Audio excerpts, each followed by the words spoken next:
सुप्रभात प्यारे बच्चों, मैं निमिषा आज की ऑनलाइन क्लास में आप सबका स्वागत करती हूँ। आज के वीडियो में सीखेंगे हम हिंदी कक्षा 7 की लेखिक कसौटी जो पेज नंबर 51 पर है। लेखिक कसौटी में सबसे पहला प्रश्न है निम्नलिखित प्रश्नों के उत्तर लिखिए। तो यहाँ पे पहला प्रश्न है कौन कौन सी नदियाँ सागर में मिलती है।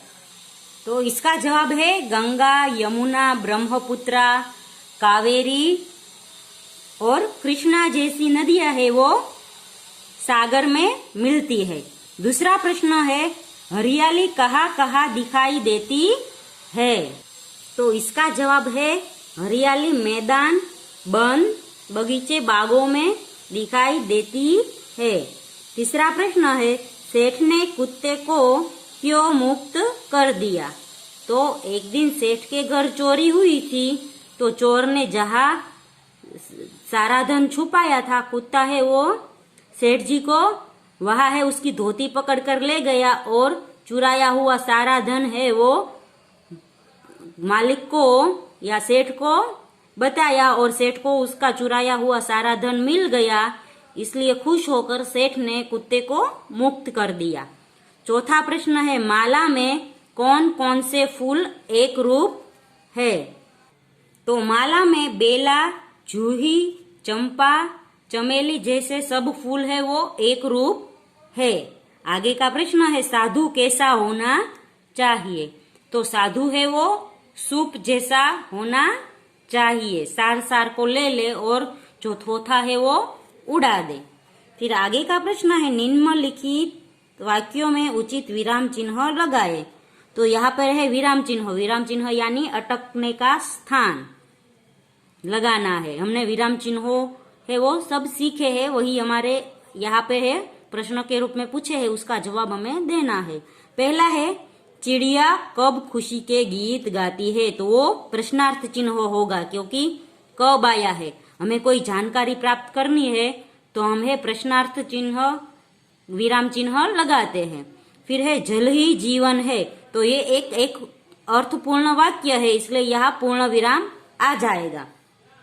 फिर है नर्मदा, फिर अल्प विराम तापी, फिर अल्प विराम साबरमती, फिर अल्प विराम महिसागर आदि गुजरात की बड़ी नदियां है। तो फिर पूर्ण विराम यहाँ है नर्मदा, तापी, साबरमती, महिसागर बोलते हैं तब थोड़ा थोड़ा रुकते हैं, इसलिए हम यहाँ पे अल्प विराम लगाते हैं।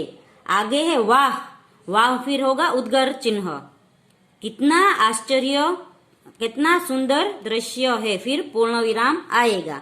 फिर है सेठ बोले, सेठ बोलते हैं इसलिए यहाँ अल्प विराम फिर इन्वर्टेड कोमा आएगा। कुत्ते भाई जाओ, फिर अल्प विराम। तुम अपने मालिक लाखा बंजारा के पास तुम मुक्त हो, फिर पूर्ण विराम और उद्गार चिन्ह पूरा होगा। आगे का प्रश्न है नीचे दिए गए शब्द के आधार पर पहेली बनाइए।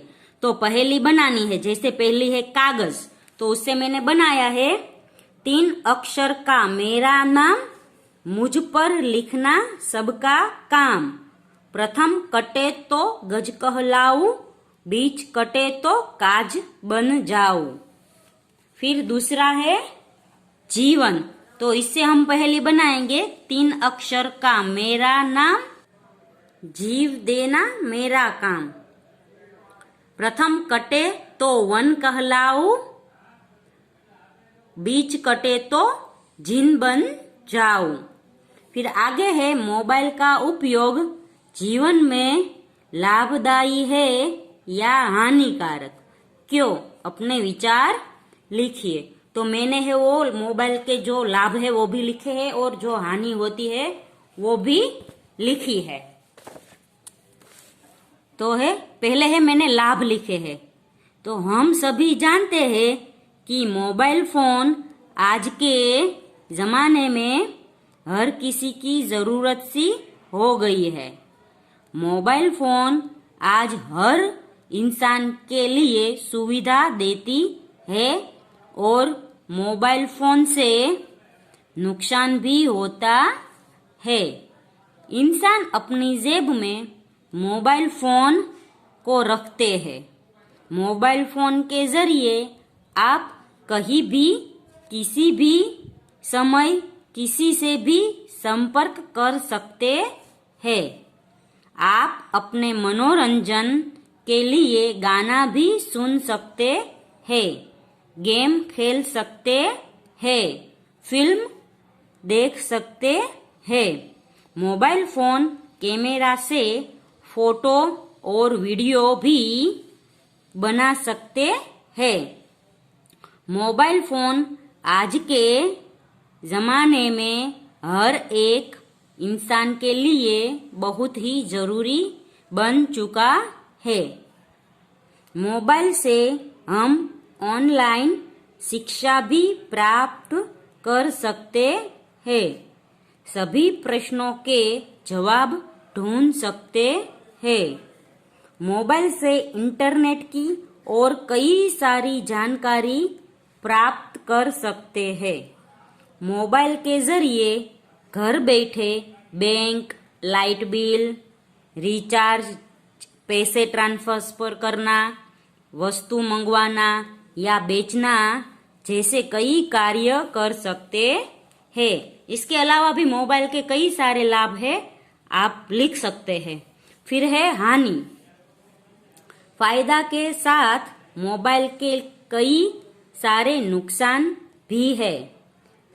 इसमें कई लोगों को ऐसी लत है कि अगर मोबाइल का कोई काम नहीं है तब भी वे इसका इस्तेमाल करते रहते हैं। व्यर्थ के वीडियो देखते रहते हैं, दिन भर गेम खेलते हैं।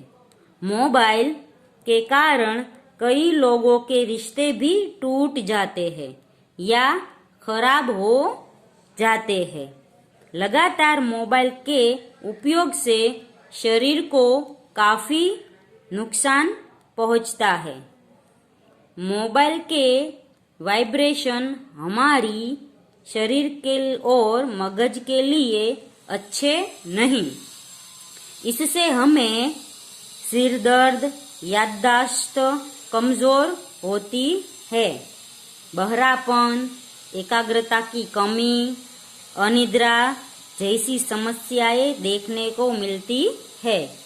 दुनिया में कई रोड दुर्घटना होने का खतरा भी रहता है। मोबाइल चलाने की वजह से आए दिन रोड दुर्घटनाएं बढ़ती जाती है। इस तरह मोबाइल हमारे लिए जरूरी है, लेकिन इसकी आदत लगने से बच के रहना चाहिए।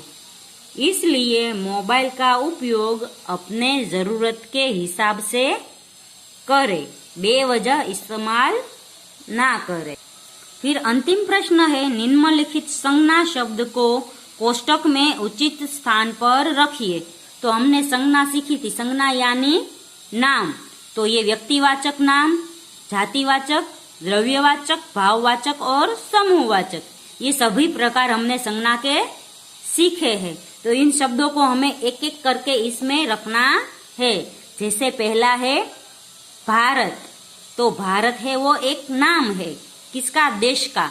तो भारत आएगा व्यक्तिवाचक संज्ञा में। फिर है ईमानदारी, तो ईमानदारी एक भाव है जो हमारे अंदर होती है, इसलिए ईमानदारी आएगा भाववाचक संज्ञा में। फिर दूध है वो द्रव्य है, तो वो आएगा द्रव्यवाचक संज्ञा में। पानी है, दूध है, घी है, वो सब द्रव्य है, तो वो द्रव्यवाचक संज्ञा में आएगा। फिर हिमालय है वो एक नाम है व्यक्ति का, तो वो व्यक्तिवाचक संज्ञा में आएगा। फिर तेल है वो भी द्रव्य है, तो वो द्रव्यवाचक संज्ञा में आएगा। फिर भीड़ है वो तो लोगों की भीड़ होती है, तो भीड़ है वो समूह में आती है, इसलिए ये समूहवाचक में आएगा भीड़। फिर नदी है, तो नदी तो कई सारी होती है, नर्मदा, यमुना, कावेरी, तो नदी है वो एक जाति है, तो जातिवाचक संज्ञा में आएगा। पर्वत है तो पर्वत भी कई सारे होते हैं, वो एक जाति प्रदर्शित करता है, तो जातिवाचक संज्ञा में आएगा। फिर नर्मदा है तो नदी है, पर नर्मदा एक नाम है नदी का, तो वो व्यक्तिवाचक संज्ञा में आएगा। फिर पेड़ है तो पेड़ है वो एक जाति है, उसके नीम का पेड़ होता है, फिर कई सारे आम का पेड़ होता है, कई सारे पेड़ होते हैं, यानी पेड़ है वो जातिवाचक संज्ञा में आएंगे।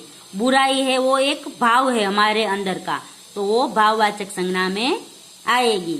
પછી सेना है वो एक समूह होता है सैनिकों का, तो वो समूहवाचक संज्ञा में आएगा। और अंत में है झुंड, झुंड है वो भी एक समूह होता है, तो वो समूहवाचक संज्ञा में आएगा। तो बच्चों यहाँ पर है वो हमारे लेखिक कसौटी खत्म होती है। अगले वीडियो में फिर मिलेंगे, तब तक के लिए गुड बाय।